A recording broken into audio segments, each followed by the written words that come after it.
This is Malasana to Tadasana. Have your hands in front of your chest in Namaste, shoulders pressed down, heels right outside of your hips and toes slightly diagonally pointed out with your hips open.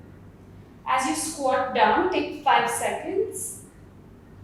Elongate through the spine, let your hips sink downwards and push your knees out using your elbows and palms together. Keep extending through the spine. Spend 5 counts here. And take 5 more to lift up.